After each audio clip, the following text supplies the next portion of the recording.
Ya, puji nama Tuhan, saudaraku yang kasih Tuhan. Salam jumpa kembali dalam renungan mingguan. Dan hari ini kita akan belajar mengenai tema yang agak panjang ya, tapi mudah dipahami, yaitu bisa nggak bisa, harus bisa baik. Nah, ayatnya di mana? Mari coba kita lihat di dalam 1 Tesalonika 5 ayat yang ke-15. 1 Tesalonika 5 ayat 15 dikatakan demikian. Perhatikanlah supaya jangan ada orang yang membalas jahat dengan jahat. Tetapi usahakanlah senantiasa yang baik terhadap kamu masing-masing dan terhadap semua orang. Nah, ini dikatakan Rasul Paulus dengan begitu tegasnya, dikatakan di sini perhatikanlah supaya jangan ada orang yang membalas. Terjemahan lama dikatakan demikian.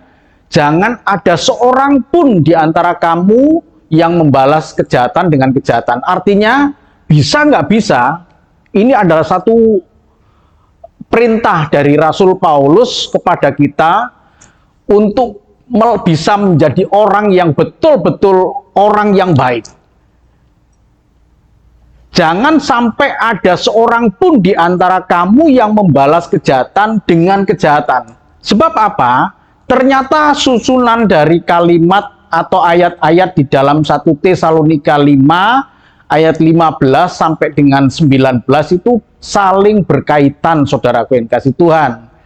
Jadi semacam pintu gerbang, ya, semacam pintu gerbang diawali dengan bisa nggak bisa, harus bisa menjadi orang baik. Supaya kalau kita masuk ke dalam pintu gerbang ini, jangan sampai kita ada yang jahat kemudian dibalas dengan jahat, tetapi dikatakan di sini dibalaslah dengan yang baik. Ya. Terhadap kamu masing-masing, artinya dalam satu kelompok kecil dan juga terhadap semua orang. Supaya dari pintu gerbang ini baru kemudian masuk bisa menjumpai satu halaman dengan 3 ruangan yang begitu indah. Kalau gagal di dalam pintu gerbang ini, yaitu bisa tidak bisa, harus berbuat baik ini, kalau kita gagal di situ, maka kita tidak akan menjumpai 3 ruangan yang begitu indah itu. Dan ruangan 3 itu adalah bersukacitalah senantiasa, tetaplah berdoa, mengucap syukurlah dalam segala hal, sebab itulah yang dikehendaki Allah di dalam Kristus Yesus bagi kamu.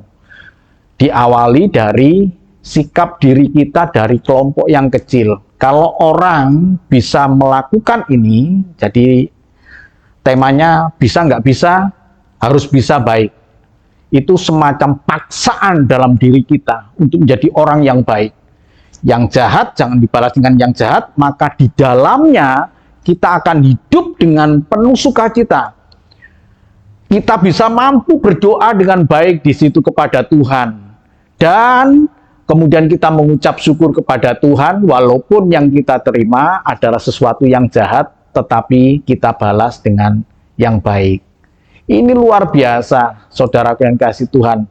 Hakikat kualitas hidup orang Kristen ada di dalam kasih yang berkualitas.